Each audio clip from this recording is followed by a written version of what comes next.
नमस्कार दोस्तों, मैं राहुल कुमार गुप्ता यूपीपी 41,520 का स्टूडेंट हूँ। तो दोस्तों, जैसा कि आप लोगों को मालूम है कि लगातार डेट लग रही है, टल रही है, लग रही है, सुनवाई थोड़ा बहुत हो रहा है, आगे की डेट मिल जा रहा है। तो इससे दोस्तों आप लोगों को निराश हताश नहीं होना है। जो भी हो रहा है अपने पक्ष में हो रहा है। और आप लोग देख रहे हैं कि 2020 तो अपना ऐसे ही कोरोना से सब परेशान थे और वैसे ही सब बीत गया कोरोना की वजह से। 2021 अपने लिए एक नए उम्मीद, नए किरण लेकर आया है। और उम्मीद करता हूँ, उम्मीद क्या पूरा आशा है कि ये जो साल है अपने लिए पूरी खुशियों का साल होगा। और आप लोग भी और हम सब मिलके मतलब वर्दी पहनेंगे, जितने भी सब याची भाई लोग हैं या इसमें जिसमें भी पॉइंट से बाहर हुए हैं, जो भी हैं। तो इसी के बारे में चर्चा करते हुए आप लोगों को जितने भी जानकारी मेरे पास है मैं आप लोगों को बता देता हूँ कि जिससे आप लोगों को भी डाउट क्लियर हो जाए और आगे से आप मतलब थोड़ा बहुत जानकारी अपने केस के बारे में भी ऑथेंटिक जानकारी लेते रहेंगे। तो चलिए दोस्तों, मैं आपको बता देता हूँ कि इस केस में अभी क्या चल रहा है, कैसे सुनवाई हो रही है और कब तक होगी और कब तक आर्डर आएगा, कब तक हम लोग ज्वाइनिंग पे जा सकते हैं या नहीं जा सकते। ये पॉइंट आप लोगों के लिए बहुत इंपॉर्टेंट होगा। 2 मिनट निकालिए और अपना समय देके आप समझिए कि इस केस के बारे में कैसे क्या हो रहा है। तो दोस्तों, जैसा कि आपको मालूम है कि फरवरी का पूरा वीक अपने पक्ष में रहा है। अभी आधा फरवरी बीतने को आया है, लेकिन अभी पूरा आधा फरवरी है 2021 का। तो इसमें जितना हो सके सब अपना दमखम लगा रहे हैं दोस्तों। ये नहीं कि एकदम मार्च, यहाँ तक उम्मीद किया जा रहा है कि फरवरी के लास्ट तक पूरा अपना केस फाइनल हो जाए। और मैं बता देना चाहता हूँ दोस्तों कि अपना केस कैसे फाइनल होगा, कब होगा, कहाँ से होगा। तो देखिए दोस्तों, अभी 5 तारीख को आपने देखा कि सुप्रीम कोर्ट से एसआई वालों ने अपना क्लियर करा लिया। 8 तारीख को वत्सायन शुक्ला जी वाले ने क्लियर करा, जिसमें मैं था, मेरे को अलग किया गया और मेरा केस जो था उसको थोड़ा वो किया गया, डिस्पोज। तो यही सब होते हुए बाकी उनका पक्ष मजबूत था, उनको ले लिया गया। मतलब न्यायालय का मतलब यही होता है कि आप हताश निराश हो सकते हैं, थोड़ा लेट उठ होगा, लेकिन इसमें ये नहीं कहा गया है कि आपको निराशा मिलेगा। थोड़ा देर तो होता है, लेकिन देर से सही, बट कुछ अच्छा होता है। जो आप उम्मीद किए रहते हैं उस उम्मीद पर आप खरा उतरेंगे। तो इन्हीं सब बातों से मैं आगे बता देता हूँ कि कैसे उतरेंगे, कहाँ से। तो देखो दोस्तों, 8 तारीख को वत्सायन शुक्ला जी वाला क्लियर हो गया। अब लगा था 12 तारीख का डेट, 2015 वाला मेरिट भर्ती वाला। उसमें अपना सुनवाई हुआ 2 से 3 मिनट के अंदर। मतलब इसको ये बोल सकते हैं कि सुनवाई का एक जरिया, जिसे बस अगर केस को पढ़ते रहें, देखते रहें, केस को पढ़ते रहें, तो ये बहुत लंबा चला जाता है दोस्तों। अब उसके बारे में कुछ समझा जाता है कि मतलब कुछ इमोशनली होता है, कुछ हार्टली होता है कि कैसे लोगों को समझना है क्या। हर चीज़ मतलब केस पे नहीं डिपेंड होता है कि आप केस से लोगों को समझा सकते हैं, कुछ अपने भावुक तरीके से भी समझा सकते हैं। वही चीज़ 2015 वाले में भी हुआ। तो केस का रुख कुछ ऐसा है कि सबको पता है कि यूपी पुलिस की भर्ती कैसी है और कोर्ट में जाती है तो कैसे कैसे कब तक चलती है। तो यही कोर्ट में भर्ती चलते चलते इतने दिनों तक आ गई, और आने के बाद 2015 वाला का जो केस है सबसे सही और मजबूत है। और उस हिसाब से लोग मेहनत भी कर रहे हैं, सब अपना दमखम लगा भी रहे हैं। और दमखम लगाने का नतीजा यही है कि 12 तारीख को जो सुनवाई हुआ वो इमोशनली सुनवाई बहुत सही हुआ, जो चर्चा हुआ बहुत सही हुआ। उस पर यही कहा गया है जज साहब के द्वारा कि सब लोगों को पक्ष सुनते हुए, देखते हुए उनका निर्णय यही आया है कि चलिए भाइयों लोग, जो भी आप लोग का होगा सब बता दिया जाएगा। ऑर्डर भी देना होगा, डिसमिस भी करना होगा, जो कुछ भी करना होगा 26 तारीख को आपको कर दिया जाएगा। 26 तारीख से एक दिन भी आगे नहीं जाएगा। उनका कहने का मतलब ये था कि आप जिस केस के लिए लड़ रहे हैं, जिस मकसद के लिए लड़ रहे हैं, आप उसका मेरा मतलब बताइए संक्षिप्त भाषा में कि आप चाहते क्या हैं, कोर्ट किस लिए मना कर, मतलब ये भर्ती बोर्ड किस लिए मना कर रहे हैं, आपको क्या चाहिए और किस चीज़ पे बाधाएं आ रही हैं।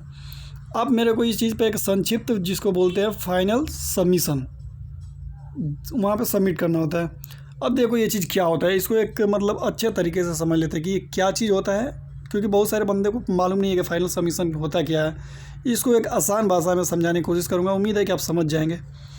देखो दोस्तों, जैसे कि हम लोग साल भर पढ़ाई करते हैं, साल भर पढ़ाई स्कूल में किसी में 6th में, 7th में, 10th 12th में जो भी पढ़ते हैं, उसमें एक बार रिजल्ट मतलब एग्ज़ाम होता है, तो जो भी एग्ज़ाम होता है वो एग्जामिनर लेता है, उसी के बेस पर रिज़ल्ट तैयार करता है।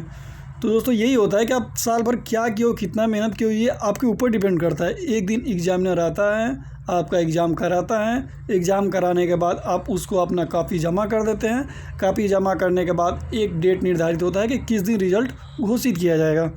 अब वो अपना आपका मेहनत आपका उसमें वो दिखाता है कि केस आपका कितना मजबूत है, जैसे कि आप रिटन में कितना क्या लिखे हो। वही चीज़ यहाँ पर भी है कि आप कितना मतलब उस पर फोकस किए हो, केस पे आप किस चीज़ पे सही किए हो, और भर्ती बोर्ड क्या चीज़ मना कर रही है, उस चीज़ को एक छोटे से मतलब एक दिन के संक्षिप्त में वो सब पढ़ेगी, देखेगी, और उसी के बेस पर जैसे एग्ज़ाम के बाद रिज़ल्ट आता है वैसे ही 26 तारीख को आपको रिज़ल्ट सुनाया जाएगा, यानी कि उस पर बहस होगा।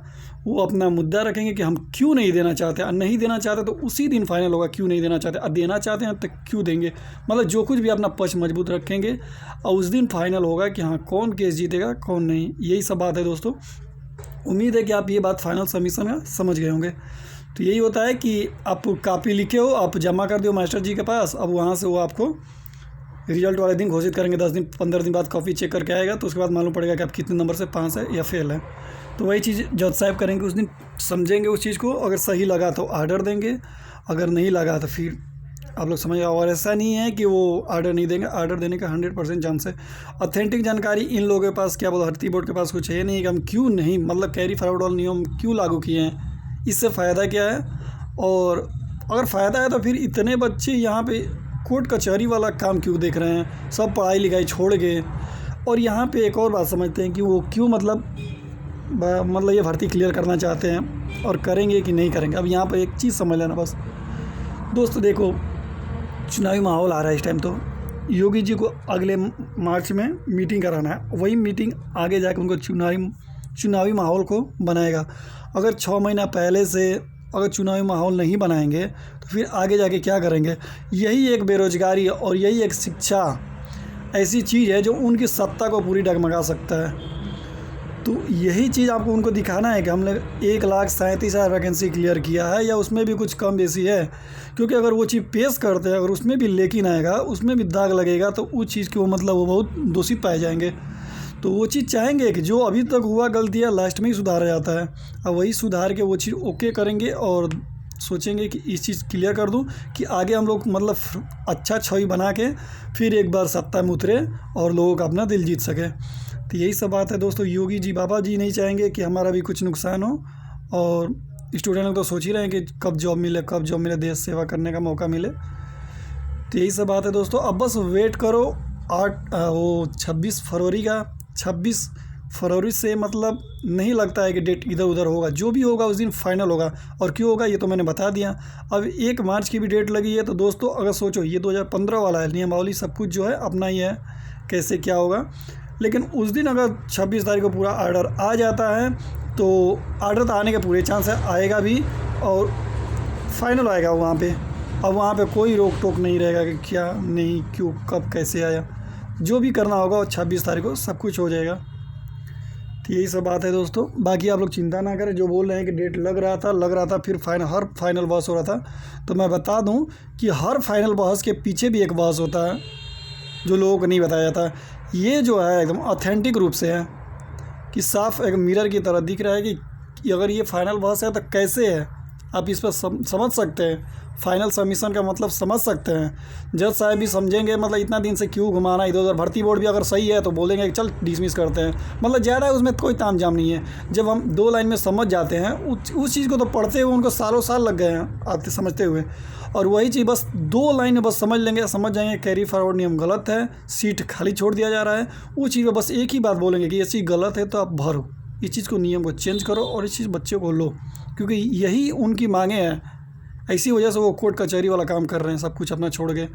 बस यही सब बात है दोस्तों। बाकी आप लोग परेशान ना हो, जो भी होगा अच्छा होगा। और मेरे को नहीं लगता कि 26 फरवरी से एक डेट भी आगे मिले, क्योंकि मैं ही उसी का बंदा हूँ। तो जहाँ तक मैं अपना केस का इन्फॉर्मेशन रखता हूँ, ऐसा नहीं है गलत रखता हूँ। तो चलो देखते हैं दोस्तों क्या होता है। 26 फरवरी के लिए तैयार रहो। जो भी होगा जैसे भी होगा आप लोग भी सहयोग करो, किसी को डीमोटिवेट मत करो, जहाँ तक हो सके सहयोग करो। घर पे बैठे हो तो इतना तो सपोर्ट कर सकते हो, क्योंकि आपको उम्मीद के अलावा थोड़ा सपोर्ट के अलावा और क्या कर सकते हो। जो बंदे वहाँ पे पहुँचे कम से कम उनका मनोबल बढ़ाओ, सपोर्ट करो और हाँ अपनी केस की जानकारी लेते रहो। रही लास्ट बात एक और, तो जो लोग बोल रहे हैं याची बनने के लिए, तो भैया आप याची बनने का कोई समय नहीं है। आप याची ना बने, जो भी आएगा जनरल आएगा, ऑथेंटिक रूप से जनरल आएगा। क्योंकि नियम और नियमावली चेंज करने का यही है कि खाली सीटें छूट गई हैं। तो खाली सीटें छूटने का मतलब ये खाली सीटें आपको भरना है, तो भरना है मतलब बच्चों को उसमें पूरा एडजस्ट करना है। तो वही सब बात है दोस्तों, आप लोग समझ गए होंगे। उम्मीद है कि आप लोग अच्छे से समझ गए होंगे, कोई भी आपका डाउट नहीं होगा। जो भी डाउट होगा आप कमेंट कर सकते हैं, आगे की आपके कमेंट में आपको रिप्लाई दे दिया जाएगा। चलो ठीक है दोस्तों, थैंक यू, धन्यवाद, जय हिंद।